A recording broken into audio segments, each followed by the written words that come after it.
Please welcome AIPAC activist Chief Petty Officer Melanie Gulick.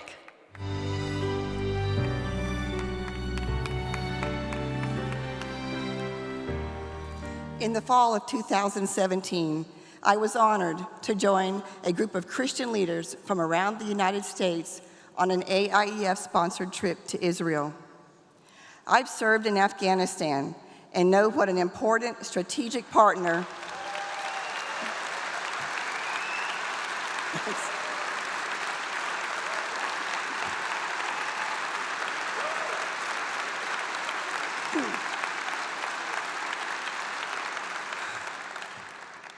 I know what an important strategic partner the state of Israel is to the United States. So I was excited to experience a land that is so important to both my faith and my country. A few days into the trip, we drove south to a tiny village that lies only a few hundred yards from the Gaza border.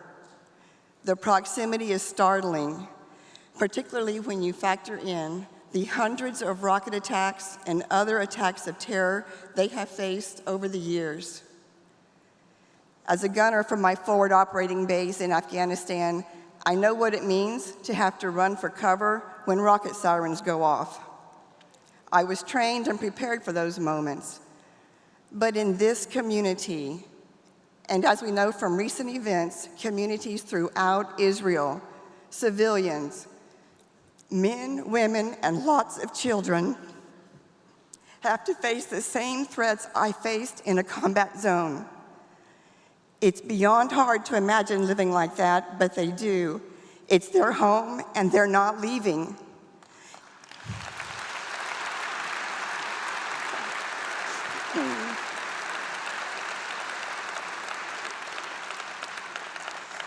In so many ways, their story is the story of Israel. So tonight, instead of focusing on threats that are a few hundred yards away, we turn the cameras around and introduce you to the people of Nahal Oz.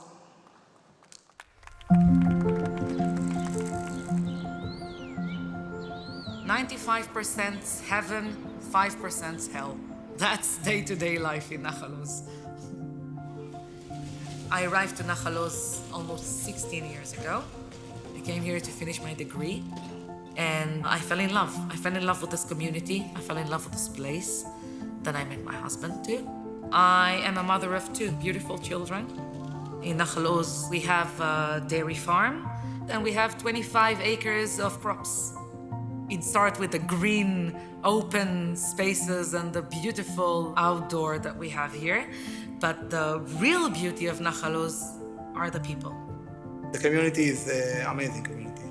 It's a mix of young and old people. It's a supporting community. You always say hello to everyone, you know everybody, and everybody really cares about you.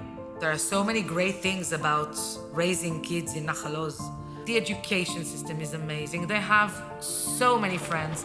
And speak about sense of security. When they were 3 years old, I already let them go outside by themselves. How many mothers can say that? It's complicated to describe the feeling that you are located 700 meters away from Gaza. But once you decide to come and to live in this place, I mean, you put it aside and you live.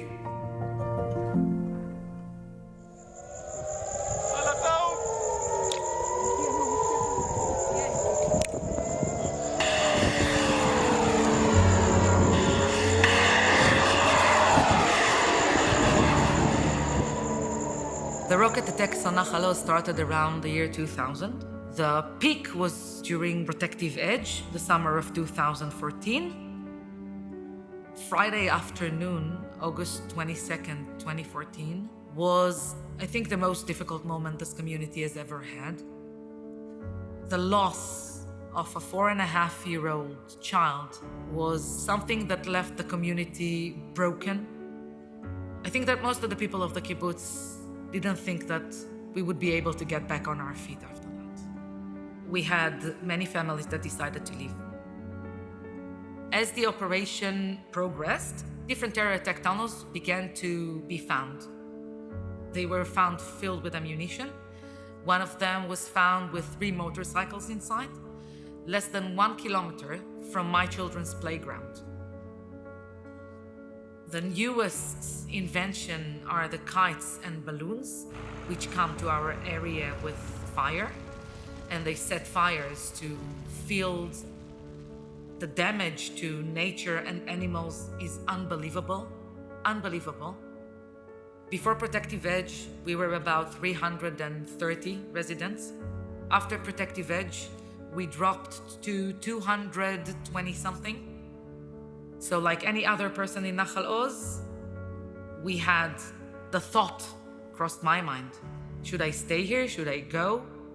After a split second, I understood that no matter what, I cannot leave the kibbutz. This is my home. Get used to it. This is my home.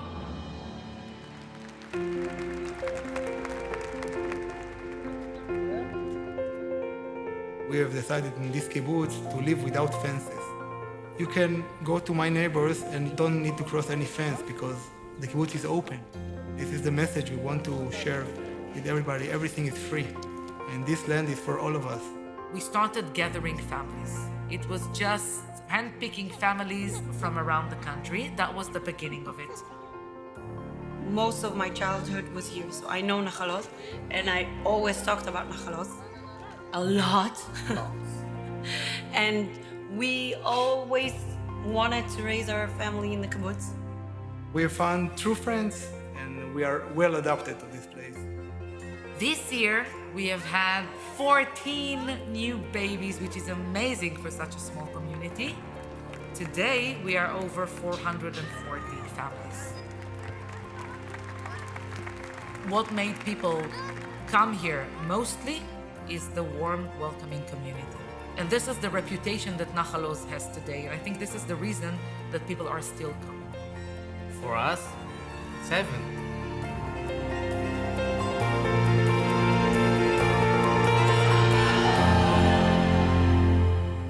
Ladies and gentlemen, Oshirit Sabag and her family.